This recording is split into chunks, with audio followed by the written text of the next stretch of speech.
Так, Жамбыл облысы, Әлібек. Тіл мәселесі туралы дейді. Менің сұрағым Иманғали Нұрғалиұлына.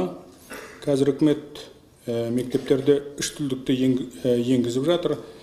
Бізді мазалайтын баяғы сол қазақ тілі.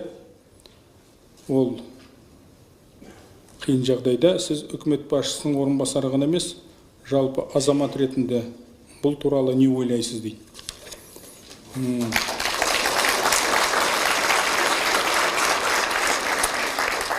Енді тіл саясатына келгенде үш тіл, орыс тілі. Орыс тілі белгілі кешегі отарлық заманынан бастап қанымызға жаппай сіңген тіл. Ашығын айту керек, халқымызға әлемнің ілім білімінің есігін ашқан тіл. Сондықтан бұл бәрімізге түсінікті, белгілі, бұлда анау мәселе жоқ сияқты. Солай емес пе? Ағылшын тіліне келетін болсақ, ағылшын тілі бұл болашақтың тілі. Жалпы техника, технологиядан, жалпы өркениеттен қалмаймыз десек, міндетті түрде ағылшын тілін білуіміз керек. Бұл тіпті шартты тілде білуіміз керек. Оны біреу түсіну мүмкін, біреу түсінбеуі мүмкін. Бірақ сіздер, жастар, шетте оқып білген жастар, сол басқа мемлекеттерде тіл мәселесі қалай дамып, сол ағылшын тілдегі зерттеу жұмыстар, технологиялар, тағы да басқасымен танысып білген жастар, сіздер түсінесіздер, білесіздер, жалпы қолдайсыздар деп есептеймін. Ал енді манағы айтқан тіл саясатына келгенде ең өзекті мәселе жалпы ана тілі жөнінде, қазақ тілі жөнінде. Соған келіп тіреледі. Солай емес пе? Осы 25 жылдың ішінде елбасының тапсырмасы бойынша үкімет мынау қазақ тілінің, ана тіліміздің қолдану аясын кеңейту жағдайында біршама мәселе атқарды деп есептеймін. Біріншіден, заң қабылданды. Қаражаттар қажетті бөлінді, мамандар дайындалды.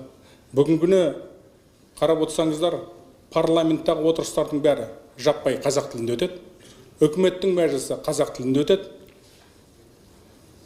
Бірақ бір нәрсе түсініксіз. Біз осы күнге дейін жалпы қазақ тілі өзге емес, өзімізге керек екенін түсінбей келеміз.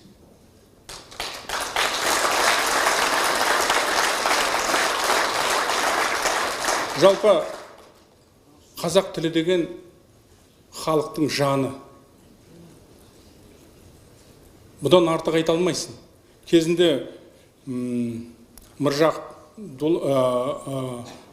кімнің айтып кеткен бір керемет қазақ тілі жөніндегі жазған бір өлеңі қазір бір шумағы есіме келіп тұр.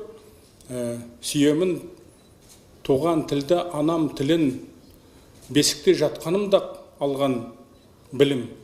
Сол тілде шешем мені әлделеген, еркел етіп қолыным жаным деген.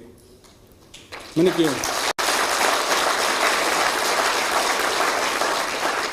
Сондықтан елбасы осы 25 жыл бойы жастармен кездескенде де, басқа да ортамен кездескен кезде айтып жүреді. Тіл мәселесі көтерілгенде ең алдымен қазақпен қазақша сөйлесу керек.